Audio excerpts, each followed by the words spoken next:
I've seen some of you today, so welcome back. You made it back. You were with us in the morning, so you were with us yesterday, you've been on a bike ride, and you've come back. Thank you so much. And I can see some of you still got your name badges on, so yeah, welcome back. Thank you for everyone who's now joining us today, and everyone signing up and kind of being on Twitter and talking about the thing, or just joining us today. It's really great to see you all. So I just wanted to give you a little bit of a background to what we've been doing throughout this series. So yesterday we had a panel talk around public space. And that kind of brought up a lot of different angles, which is really great, kind of looking at the intersections of public space when it comes to safety, when it comes to who's actually allowed there, how are our infrastructures allowing people to feel that they can be. So yeah, thank you for anyone who was there as well. So today we have kind of gone through a really beautiful journey of a workshop this morning with Tom Flood, looking at changing the narrative around car culture and around kind of road safety in particular, which was really amazing. I really appreciate, Tom, how you kind of brought that narrative together through advertising and then through our actual everyday, so thank you for that. And then we had an amazing led ride by Eco Birmingham, who they're still in the room. Hey, thank you. Hey, thank you. 9 miles, wow. And then we had kind of a lunch and learn as well, which was also held by Eco Birmingham, which touched on the work that they were doing in and around the city. And then we had some film screenings looking at like the joy of bikes as well. So yeah, thanks to everyone who's kind of bridged the gap today and come and join us again. So I'm going to pass on to John, who's going to chair the panel today. So yeah. Thanks, Az.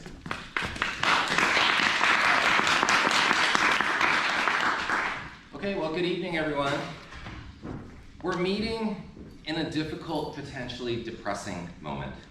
Here in the UK, we're subject to the whims and U-turns of a kind of unelected circle of policymakers that's almost unbelievably, amid climate and cost of living crises, opposed to solar power, focused on fracking, and preparing some kind of planning reset that's actually being nicknamed Operation Rolling Thunder after the massive bombardment campaign against civilians in the US war in Vietnam. And that's not to mention their dreams of deportations and handovers of public money to the wealthiest in the land. So in this context, we should not be surprised to see an intensification of car culture, that mobility system that privileges the rights of individual automotive property ownership over other societal considerations. The drive toward yet more road building, the exclusion of active travel meddlers from planning decisions, and as one official actually recently said, not buying into the narrative that trains or buses or public transport is the right way to go. These are all reminders that the most powerful in this and other places are often the strongest proponents of what Jacob Rees-Mogg celebrates as the liberty of the motorist. Our current predicament is also a reminder of automobility's double-edged nature, as on the one hand, a system of transportation that for some is essential, and on the other, a system of domination reflective of interlocking structures of power along lines of race, class, gender, ability, and age. And yet, despite everything, we'd be foolish to fall into despair because a change is coming to our city and to others. A discussion is emerging about the relationship between the private property of cars and the public space they exist upon. And this is part of a larger conversation led by groups like Civic Square about how visions of social justice can inform how we live together in and beyond our neighborhoods. If the relationship between cars and other forms of movement has become unbalanced in ways that enable convenience for some at the expense of safety for others, the demand that we rebalance modes of mobility is growing, and tonight's panel is evidence of the positive change that we in this room are part of. Together we can, as Daniel Blyden recently put it, quote, weave together and spread ideas, moving them towards a place where they are deeply and thoroughly considered and beginning to be implemented in context. Collectively, we can envision the transport changes and policies we want to see. So my name is John Monroe. I teach history at the University of Birmingham, and that at least is the way that I see it. But much more important than my view, we have an opportunity here to find out how this wonderful group of, to quote Danny, quote, movers and shakers, campaigners, speakers, and policy makers, see how they see it. To see where we are, where we might go, and how we might get there. So let me introduce everyone before we get into it. So having written an urban and regional planning master's thesis on what motivates people to cycle in Birmingham, Ting, Jody, Wu, knows a lot about mobility in this region. Jody grew up in Hong Kong, where she first began thinking about what a well-designed cycling network might look like. And now she's a planning officer at Guildford Borough Council. Lucky Guildford. If it wasn't for Immy Kaur, founder and director of Civic Square, that public square, that neighborhood lab, that creative and participatory platform focused on regenerative material and social infrastructure within neighborhoods, this panel wouldn't be happening. Comrade and friend to many of us in this room, Immy's part of a leadership team who work alongside the local neighborhood, right here in Ladywood, to offer a bold approach to visioning, building, and investing in civic infrastructure for neighborhoods of the future. And let me just add a general thank you to Civic Square. Zaz, Nikki, who I've worked particularly on this whole kind of couple days with, Bing, Civic Square in general, just thank you all for making this whole thing possible.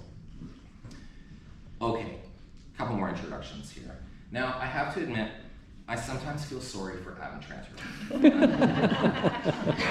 As the first West Midlands cycling and walking commissioners, he has just so many issues, from how to build a comprehensive network of mobility lanes, down to how the hell do I get this parked car off my sidewalk right now that might fall within his remit.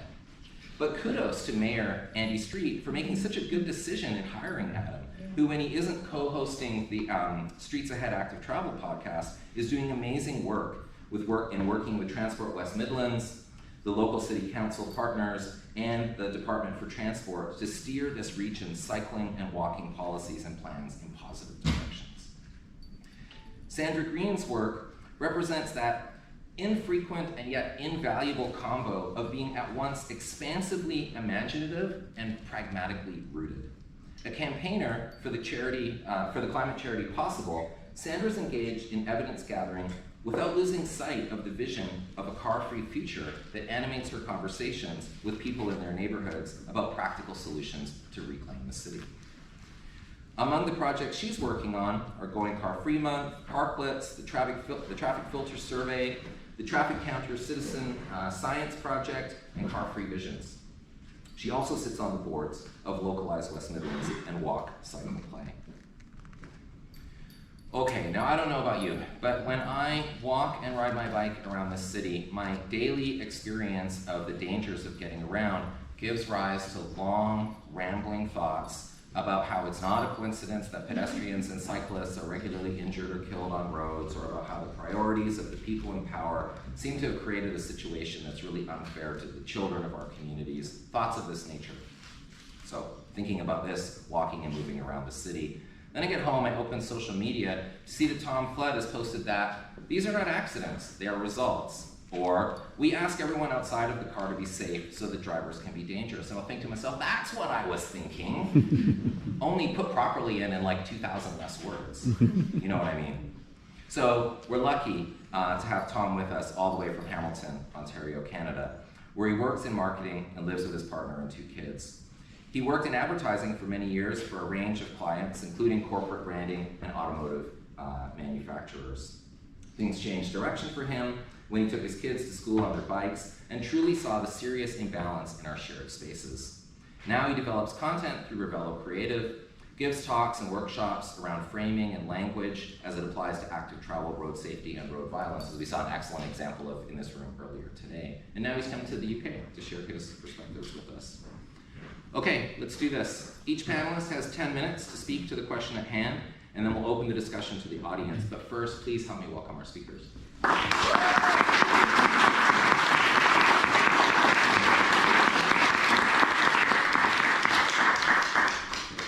So should we want to just go across like this? Jody, yeah, okay.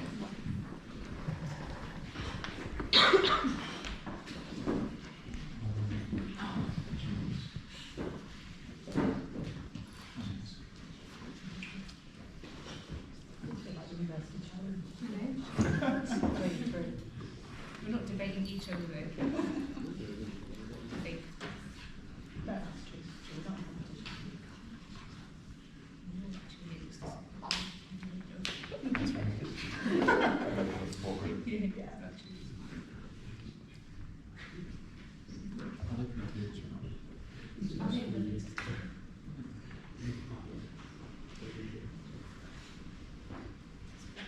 It's on.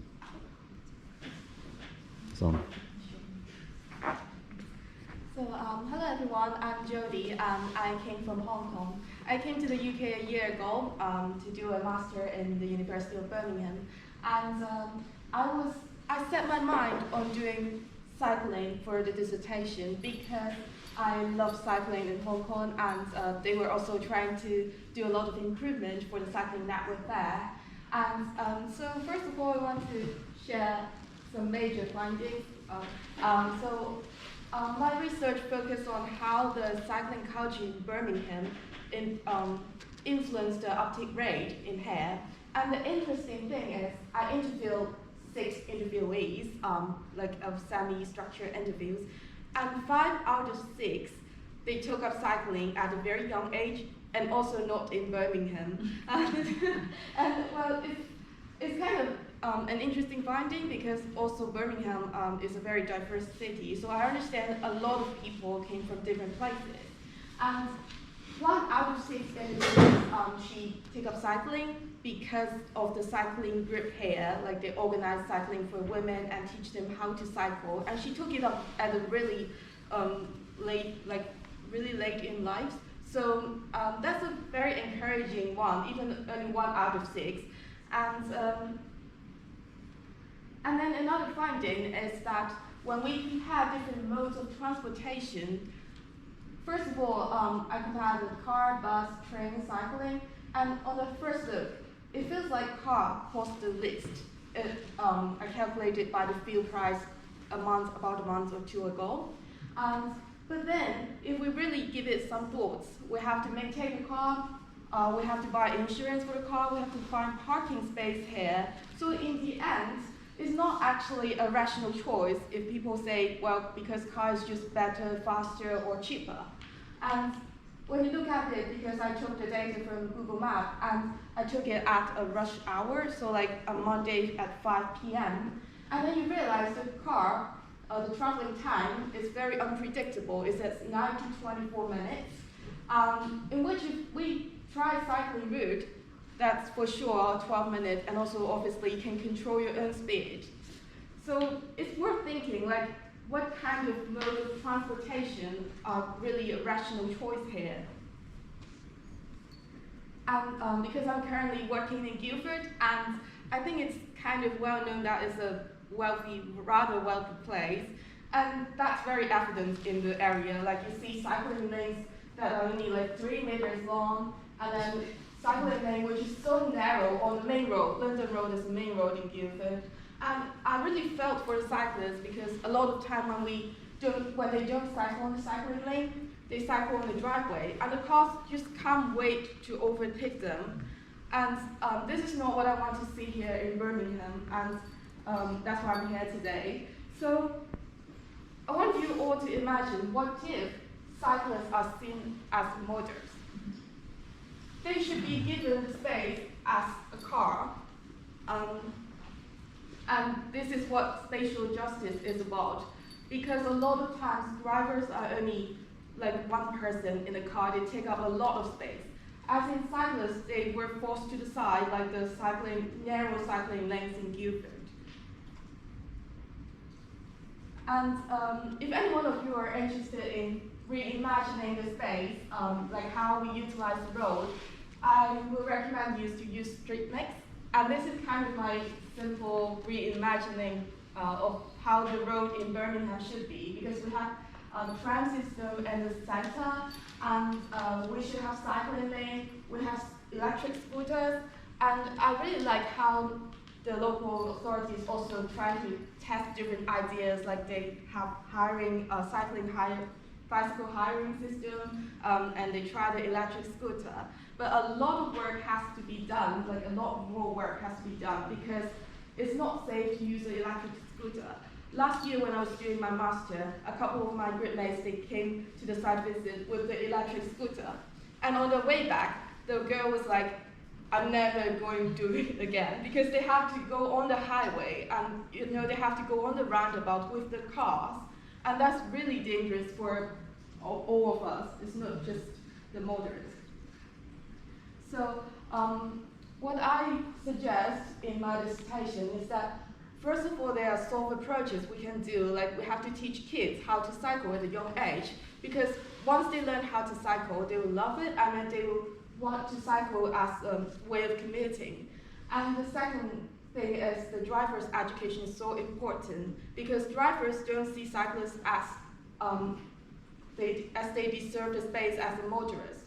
So we have to implement a stronger mindset in drivers that they should not, or they should never overtake the cyclists just because they are slow on the road. And for the hard approaches, obviously we have to do a lot more on the cycling infrastructures, like how to connect different parts in Birmingham so that people can actually cycle to work. So I don't think this is just an imagination, and I think Birmingham has given us a lot of space to reimagine what we want to do and to do with our open space. And the question for you all here today is, are we really ready for the changes we want to see? And I hope all of you enjoy my sharing. Thank you.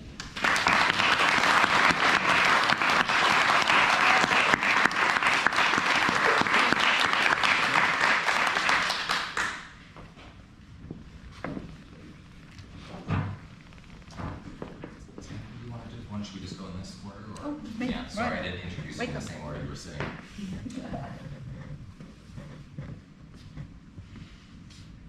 Now, I can't read this and see you, so I'm sorry, you're all a blur now.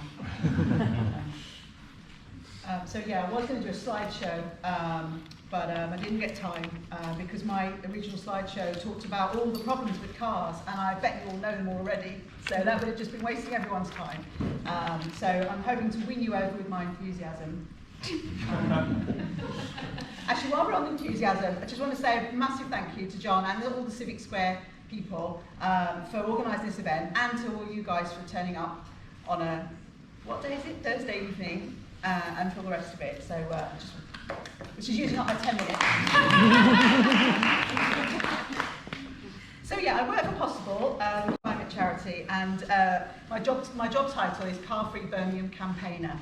And obviously we know we'll never be car free. There will be people who need to use a car, but if the rest of us get around in different ways, then everything will be much more pleasant for everybody. So I'll just say that quickly now, because we have lots of conversations about saying car free. So just to put that in, and please do check out all the stuff we do. It's online. It's wearepossible.org. Now, coincidentally, one of our current projects, John read out the list, is precisely about what transport changes we need, and we called it Car Free Visions. And I recently interviewed 7 experts. Most of you here were on my list, but I could only interview 7 people. So apologies if I didn't ask you. It's not because you don't have a lot of insight. Now, that's coming out next week, our little report about that. And in a minute, I'm going to give you a taster of what people have said. Because what they said was better than anything I'm going to say. But also to give a plug, and we're not just talking to experts, we're also going to talk to some normal people. I've written normals here. And we're doing that in Handsworth. And so we're recruiting people right now to come along to 3 workshops where we're going to talk about what needs to change and what... it's really hard to imagine streets being different if you've not been there and seen it and experienced it. But we're going to do our best with some photos and with some conversations. So please do check out on wearepossible.org about that. And if you know anyone who lives or works in Handsworth who'd like to come along, it's 3 Saturdays, and we are paying people to come because we value their time and their insights, because we're all experts, because we all have to get around and we all know what the problems are where we live. So a little taster of what some of the experts have been saying. And the first thing is that we need to be bold. It's a big city, but it's really urgent now. And it's been really interesting seeing how the difference, so for example in Bourneville, where you've got a couple of trial traffic filters, people don't get them because they say, well, yeah, you block that one, but then everyone comes down this road. Of course, if it was a real LTN, then they would all be, I'm going to say blocked, they would all be filtered so that through traffic doesn't go through. So we need to be bold and crack on, because car dominance is not going to go away by itself. People are buying 4x4s, they're buying SUVs. They're not. People aren't. You can't just say to people, "We want you to sacrifice. Could you just stop driving, please?" It's only the enthusiasts like us who are doing that, and it's not enough. So we need to nudge people a little bit more. We need to think about mobility as a right. We need to not something that you need to have money for. And particularly we need to think about young people in our city. And we need to be celebrating the joy of discovering the city, of getting around. And when you're a young person, you can't drive, you have to find other ways. That's why the e-scooters are so popular. But also the buses. And just encouraging people to do that and just see the city from a different view, not the view that a lot of people have been brought up with nowadays, which is this kind of square, the window of their parents' car. The buses need to work. They need to work properly. We had a little conversation when we got here about how we got here, because there were all the bikes. And I said I was going to get the bike, and in the end I got the bus, and then I was on the bus and I realised it was going to take twice as long. It was just because I was a bit nervous about riding a bike because the roads are so rubbish. And I got here in time, it was okay, but then I borrowed a bike at lunchtime, and it was joyous, and I went along the canal. So why am I telling you all of that? Yeah, anyway, buses need to work. Every single bus had a 15-minute wait, and I was, my time is precious, I cannot wait 15 minutes, and it's just not usable. So we really need to support our buses. They need to be under public control, but they're not at the moment, and so they're private companies, and they need to make money, and if people aren't using them, they're not going to make money. People say, I don't use the buses, they're smelly, they're dirty. They probably haven't been on a bus for a long time, because I can bet you that if you speak to somebody who drives a car everywhere, you can say to them, have you actually seen a bus? Because it's cleaner in the bus than it is in your car. Yeah. Housing is another really important issue. Daisy from Edinburgh talked, for those of us who were here yesterday, and she talked about the link between housing and transport and how important that is, and it's very important in terms of equity. If you live near a train station, yay you've done well, because most of the city don't live near a train station, and therefore they're relying on other types of transport. I'm not timing myself, but in Luxembourg they've made public transport free, and it's not really reduced the amount of car journeys, and it turns out that lots of people who work in Luxembourg can't afford to live there, and they're driving in from other countries. So you've got to look at the whole thing. We need, so as I say, these are all ideas that other people have given to me. I agree with them, obviously, otherwise I wouldn't be saying them. But anyway, just in case you think I'm brilliant.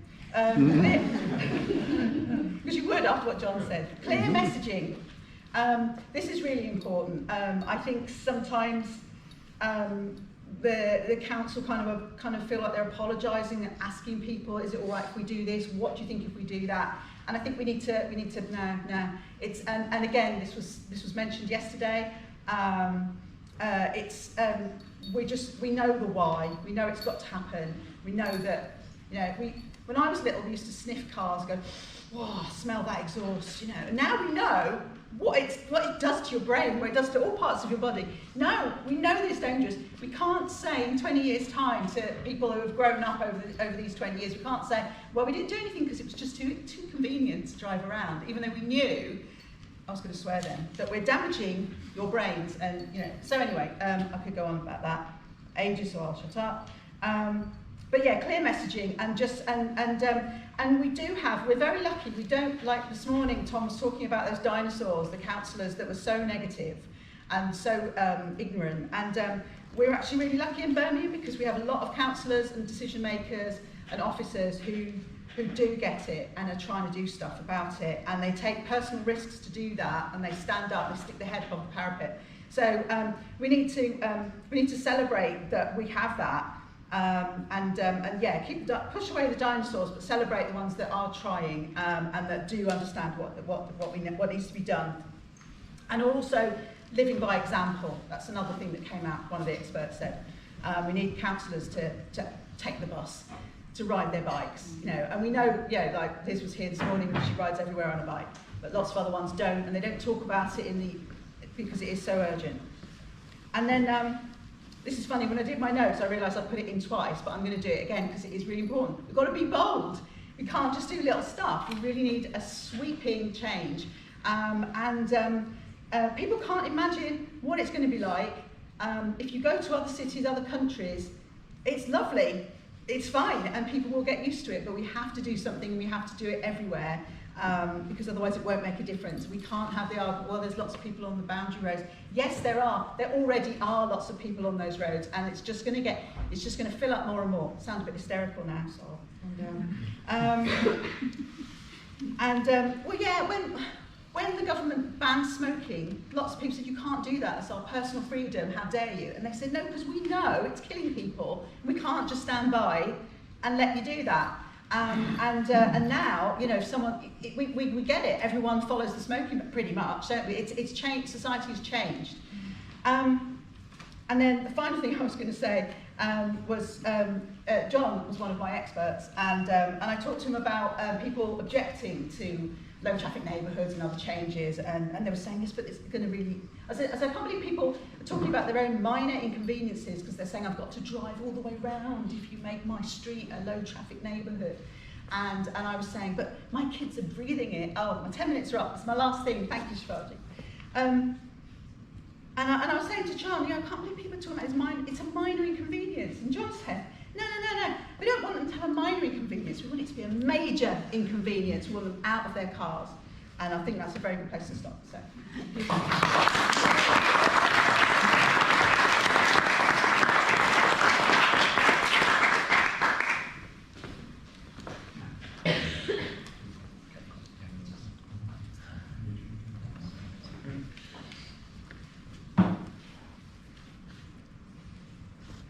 hello everyone, I have not got a fancy presentation, I'm afraid.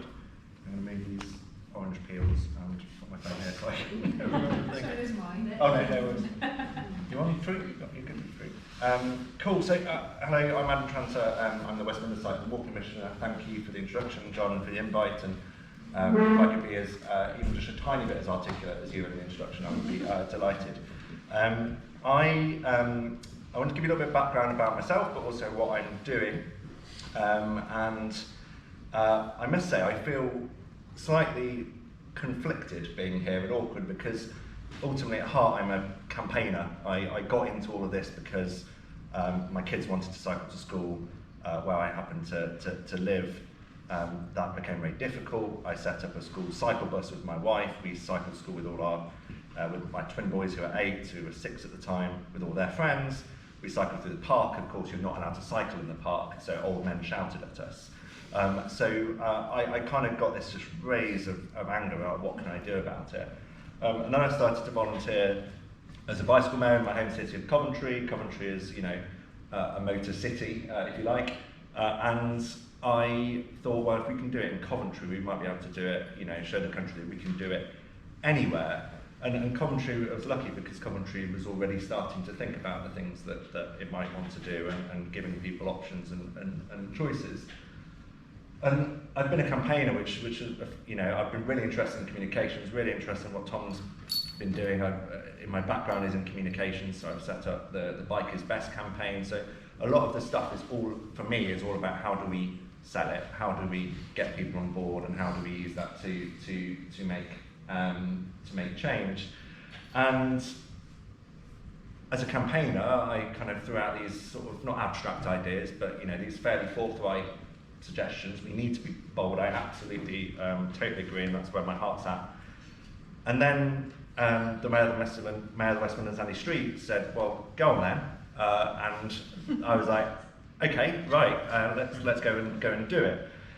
So I think that what's happened is in the first, you know, I've been doing this job for 10 months now, it's been a real rapid sort of involvement into the public sector. I've not worked in the public sector before. My job as commissioner is to go in and check and challenge and sort of shake up the status quo, because everything I think we've talked about has been reflections really of the status quo, really. I mean, this venue is very modern, it's very nice. I really, I like it. It's obviously related to some really important causes.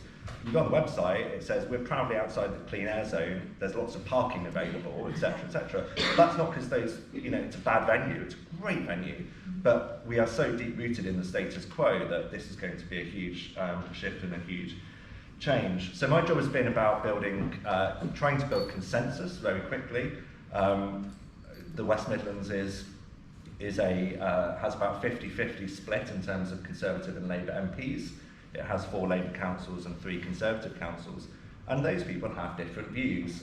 So the views I might make to a Labour politician, or the arguments I might make to a Labour politician about active travel, might be different to a Conservative politician. For Conservatives, actually, there's an irony here, because I think that cycling is probably the most sort of conservative form of transport there is. You can go from wherever you like, A to B. It doesn't cost you anything. The state doesn't tell you what to do, and you can go ahead with it. But we have to frame it in different arguments, and that's what I found really interesting. I've also had to get involved very quickly in all the stuff that I found frustrating as a campaigner. Why is it not happening? You've been consulting on this for ages, now you're consulting again, and all of those kind of points. And for the first 6 months, I thought that my job would be about building political will. I thought I'd have to go around and sell the vision. I have to win the argument. I'd have to explain that we've got to do this because. And actually, the response wholeheartedly, really, on the whole, was no. We're in. We want to do this. Help us and show us how. Unfortunately, I learned that in local authorities, and the combined authority, which is a relatively new organisation, but has somehow managed to quickly become a bureaucratic organisation, as public organisations sometimes do.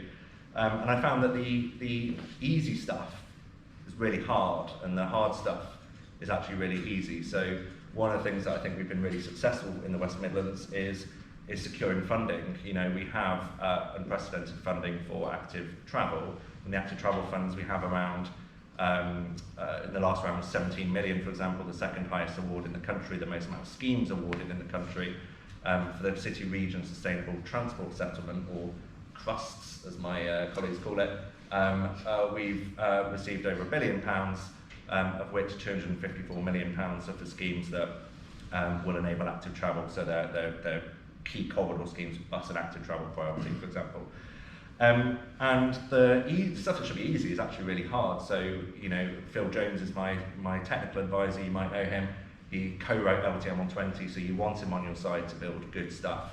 It took me about 4 months to procure that and get it through the system. So I'm slowly breaking down those barriers and going in and using the power of the Mayor's office ultimately to go in and challenge and question and go, why do we do it like this? Can it be better? And in many cases, it can be better. In some cases, it's public money, we have to be sensible. The other thing I realised as a campaigner is coming into this and kind of being shocked with reality is that this is going to take time. It took us a lot of time to get into this mess. Ultimately, we are, it's not a very nice way, we are boiling frogs in a sense of we have just coped with a gradual increase in motor traffic, decrease in quality of life, and no one's sort of stopped to go, don't like this. And it will take, it's taken us nearly 100 years to get to this sort of mess, and I hope it won't take as long to get out of it, but it will take time. That's something that I've had to realise.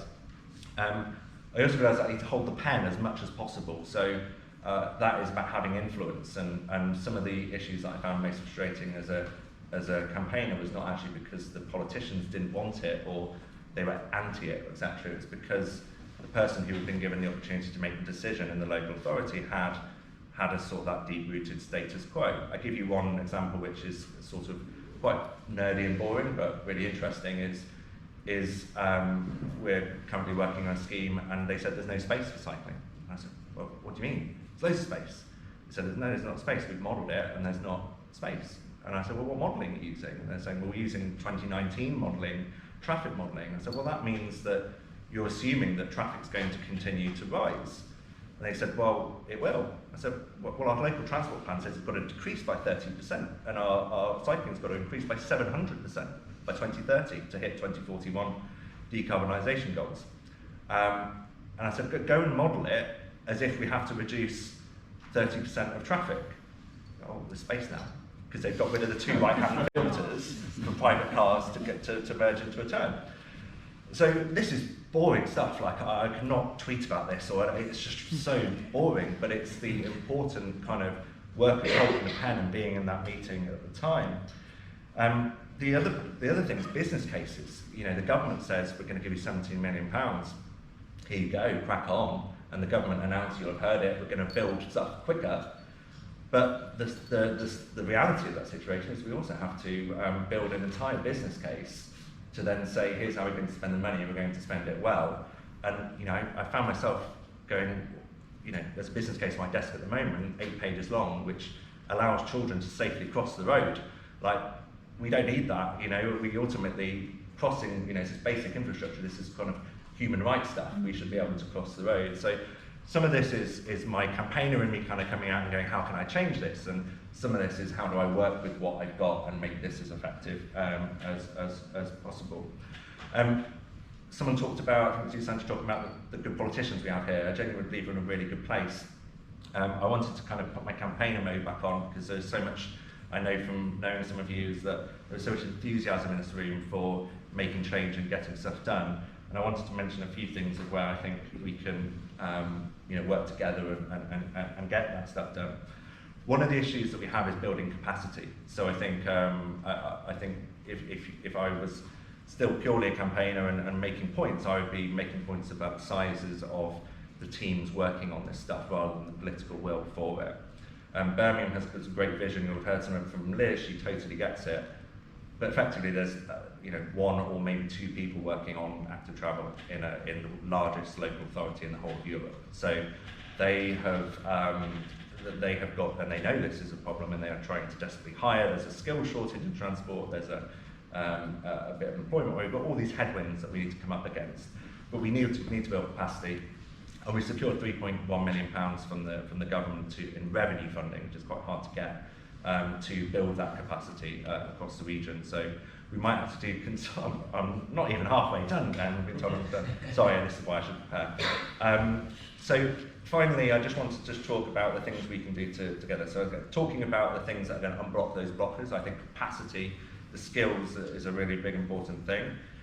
I also think about thinking like what are we selling here? What are we how are we putting it across? And I think sometimes it's quite stressful and depressing, this job sometimes, and you get into the kind of talking about what's bad and things like that. And if I look at the car industry, I'm sure Tom will talk about this more in detail as the expert, but they talk about choice, they talk about freedom, and those elements. And one thing I learned with Bikers Best is actually talking about what people are gaining. It sounds obvious, but rather than what they're taking away. I think getting into communities is going to be really important for us. So I've kind of cancelled our communications team effectively and turned it into an engagement team, and I told them I don't want to see them in the office. All I want to see them is in communities, knocking on doors saying, what do you want? What's the problems in your communities and how can we help you? And having access to those communities, and obviously there are lots of community groups interested in this stuff, can be a really good way to actually build consensus and actually show things like maybe it is a low traffic neighbourhood that is the solution to their problem rather than just something we installed because we have some government funding for it. I always think it's really important to put in pressure on that action, so but being specific and helpful. So the thing just to leave you with, it's not actually anything to do with my work or anything like that. It's purely the credit of the City Council, and not all of my colleagues will share the view on it. But the Birmingham City Council has the Birmingham Transport Plan, which you'll have probably heard about. That needs to be unleashed as quickly as possible, because from my own experience of going to Ghent, which is a smaller city that has taken in these filtered segments of the city, their cycling infrastructure is fairly woeful, but I would let my 8-year-old cycle there because the traffic volumes are so low and the culture has changed so drastically because they've tackled the problem at the source. So as a kind of how I think that we could be effective in sort of changing the narrative, it would be focusing purely on getting the transport plan enacted, and I think the council would really appreciate the support on that. Yeah, so, thanks.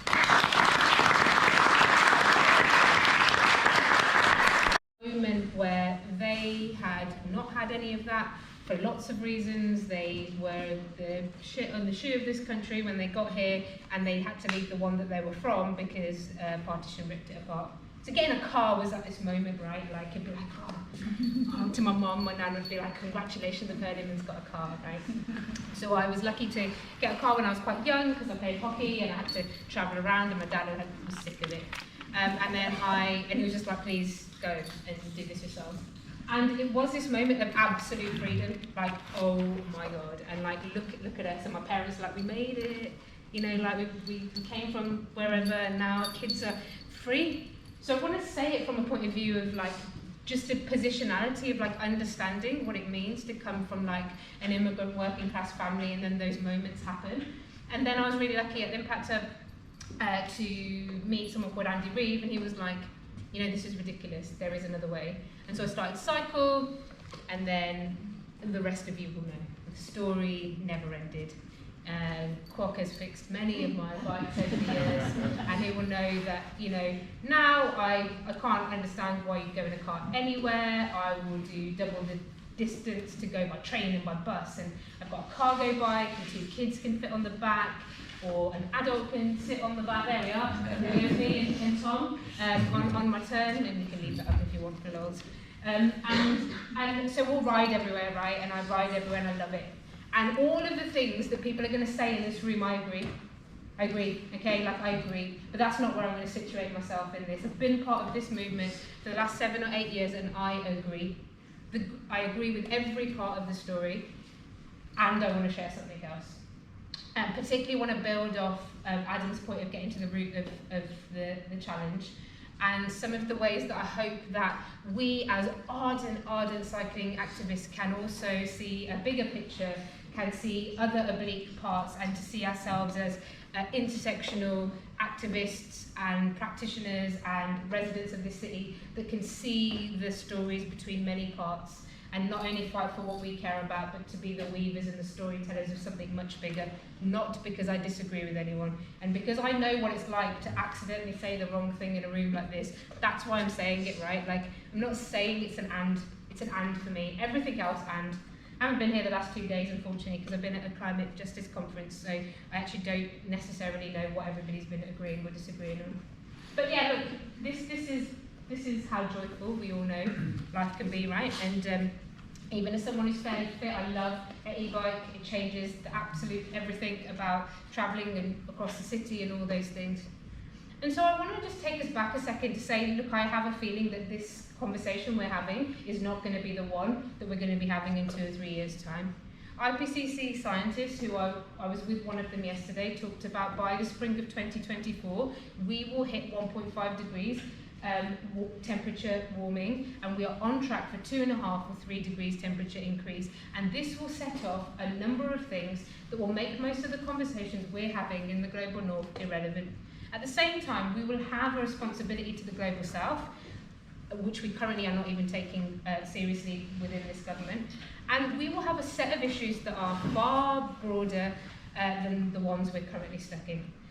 And at this stage, it means that there's a number of different things. The end of the conference yesterday finished with the National Preparedness Commission talking about what his commission had found, that the UK is woefully unprepared for serious emergency and increased catastrophic events over the next 15 years compared to many European cities.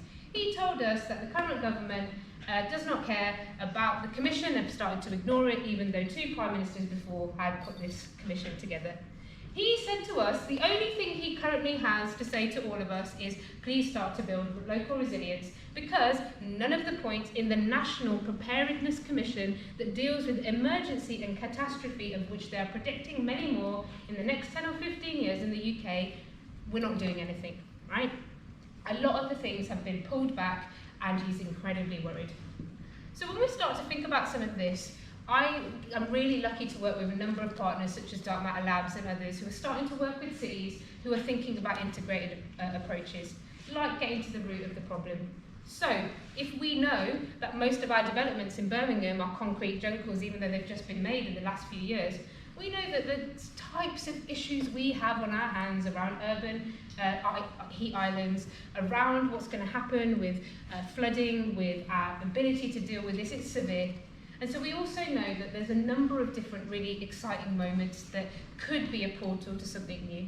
And so I want to also introduce some of the things that alongside all of the conversation that I think is so important. And if you see my two nephews on the back of that, you'll know that I care about road safety really, really, really clearly as well. Is that, there's cities starting to think about taking more integrated approaches.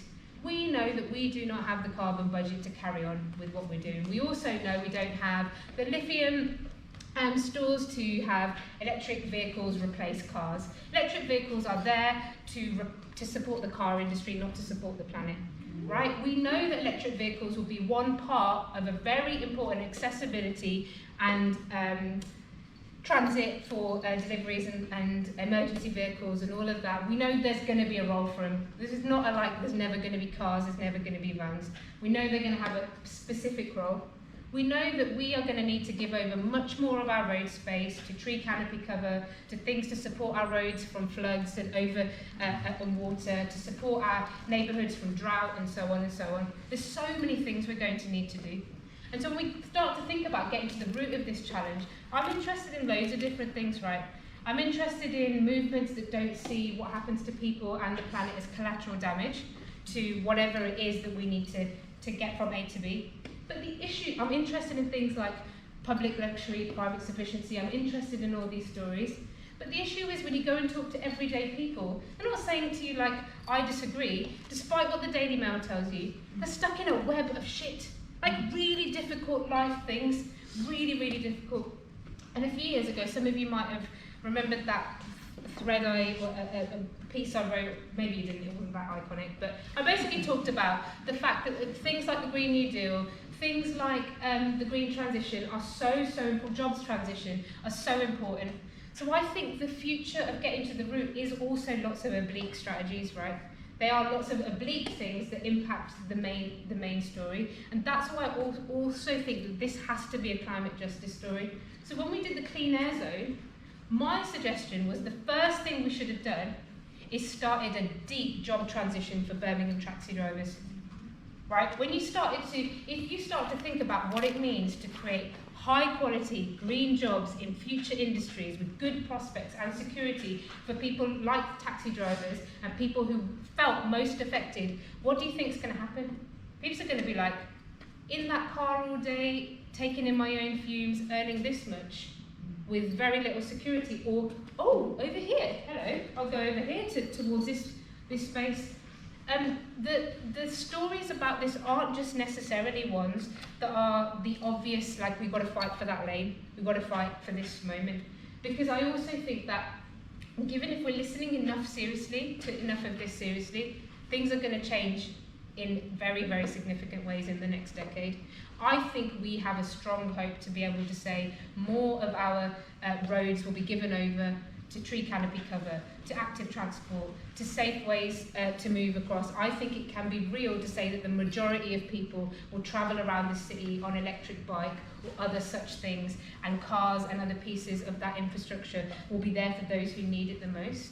And I know it's hard to make that leap, but I think that if we can start to tell a story that is more hopeful, that is more with climate justice at the heart, that means there aren't just losers in this story, but there are whole new ways that we can move into this. It means that when inevitably, and I don't mind if, like Sandra, like I'm starting to sound a bit batty, I don't mind if you go away and say this about me. She was mad. She's one of those ones who's like, there's no economy on a dead planet. Well, there isn't.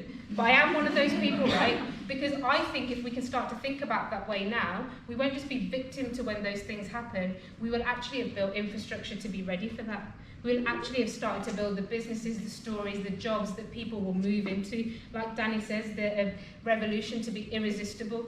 And I don't think it's going to be that irresistible, if I'm honest. I really think that we are going to need to have 1.5, 2.5 degree infrastructure to deal with that. But I think there is a space to move beyond not just I'm saying let's disengage from climate, from cycle lanes and all those important things. And I flipping rate anyone like Adam that goes into that world and still is standing and smiling, flipping grateful, because I couldn't do it. And I think we should be really grateful for people who come out of the movement and out of activism and say, I'm going to go and try, and I'm going to go and deal with that all the time. But I'm saying there is a much deeper reimagination here, where we need to talk about, we know the impacts of the quality of our air on children's health, on their education, on their cognitive ability, on water quality, on ocean acidification, on all the different things that are happening in our planet. We can take a leap further than this, and I think we have to say, this is our goal. I think our goal has to be getting to the root, being ready and prepared, starting to think about the types of businesses, like as a cargo bike owner, I don't know who to call when I've got an emergency. I'm not the sort of person like all of y'all, I'm going to pick it up on my shoulder, walk 10 miles. I just want to phone the equivalent of the AA and be like, can you come and take it and fix it? Just because I decided to ride around the city didn't mean I decided to become a mechanic and everything else. I don't care about all of that. I just want to get around and get somebody else fix the bike, right? Like when it's broken. Thanks, Quack. Quack always literally gets me out. When we're talking about that revolution, we don't just have to keep doing the imagination piece. We can start speaking to the businesses, the jobs, the ideas, the things that start to move us there. And I think that we have to believe that in the next 10 years we can get to the root. And I think we have to believe and understand that lots of people are in business cases and other things. But if we hit 1.5 in the spring of 2024, and if we hit 2.5 by 2030, we ain't even going to be having this story at all. And so, at all, it's not even going to be the story we're having. A quarter of Pakistan, a third of Pakistan is underwater right now, right? Like, these are not the stories. We are going to have to be thinking about what it means to exist in that world. And perhaps after some sort of collapse, we will come out in a way that really can imagine regenerative futures. But let's hope it doesn't have to be collapse. Let's start to think about those futures and plan for them as we dream and live them now. And so just to finish, I just wanted to say that I think that one of the most important things for me is really thinking about the oblique things that help. Free buses, trains, looking at what it means for us to transition jobs. The people who are most set to lose, the people who are most set to struggle, how do we support them? The margins to have the best possible transition in this. Because once they start to, everything else changes. And I still really believe we can do this. And I actually believe some of the scale of challenges that are ahead of us are the things that are going to make us move. Because we're tad too comfortable now. We're tad too comfortable. It's kind of like a bikes and cars and so on and so on. But get to some of where the global south is at, and you're not having those conversations anymore. And I just want to say that this movement is a climate justice movement as well. And I really encourage you to get into all the other spaces and speak for the issues that are intersectional. Because in those intersections is where the future lies. And I think we need to have a goal that's much bigger than the one we currently are thinking about. So yeah, thanks. Sorry if it's a bit depressing.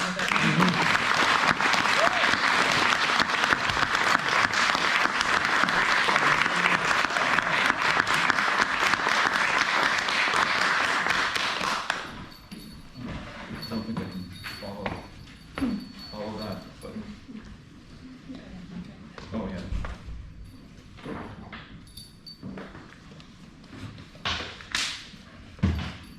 Thank you. Well, let's see if this goes on. That was extremely powerful. Thanks. Wow.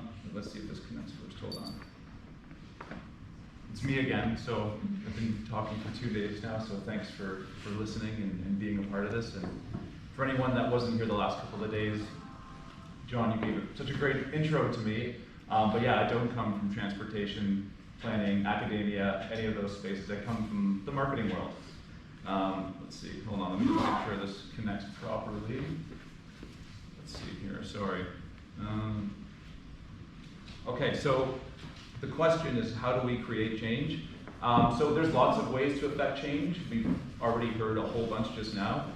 from really passionate experts. For me personally, it's kind of, and I've kind of talked about this already, it's kind of waking up to this absurdity that we've normalized in our spaces, in our streets, just everywhere, what we've really kind of sacrificed for kind of this auto-first world that we live in. But I just want to give a little bit of context, because we're talking about change, and I had that change moment, which I mentioned, where I was kind of when leading up to this big moment for me. So I mentioned I worked in advertising, and I worked on automotive accounts, so nothing to be extremely, I'm not bragging about that, obviously this would be the wrong room to be doing that, but I was on the corporate branding side of the business, and really the positioning of the brand and their fleet of vehicles. I don't have any really overly aggressive Dodge type ads under my belt, or wasn't really a part of what I was doing, but rather just a part of that machine that ended up playing out on the streets that myself and my kids walked and cycled on. So I'm just going to give a couple of quick examples just for context of what I was doing in my head that kind of led to this change eventually. So we'll just play this first ad here. Driving an SUV shouldn't come at the expense of fuel efficiency. Can you hear that? The new Hyundai Tucson is the most fuel-efficient non-hybrid SUV.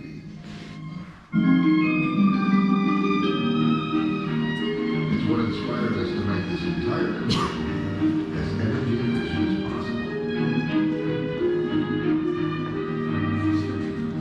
So this was part of our Hyundai Live Smart campaign, and it was obviously around efficiency and obviously green messaging. And it's kind of funny to see it now, because it turns out I was working with bikes back then. It's just they happened to be literally, we were leveraging them to actually power the ad that sold the automobile. So it's kind of funny to look back and see my involvement with bicycles back then. Okay, next up, and I've already kind of spoken about the Tundra a little bit, but this was Toyota's entry into this full-size pickup truck market, which was a huge deal for them to penetrate this typically domestic market.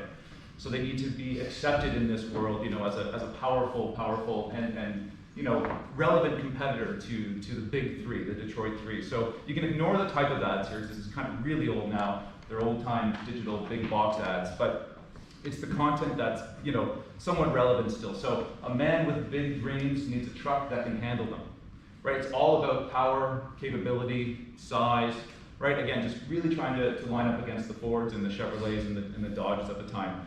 Spent a lot of time focusing on strategy, creative placement. It was one of the biggest launches I've ever worked on. It was like 18 TV spots, which sadly I just don't even know where they are anymore. It's so old.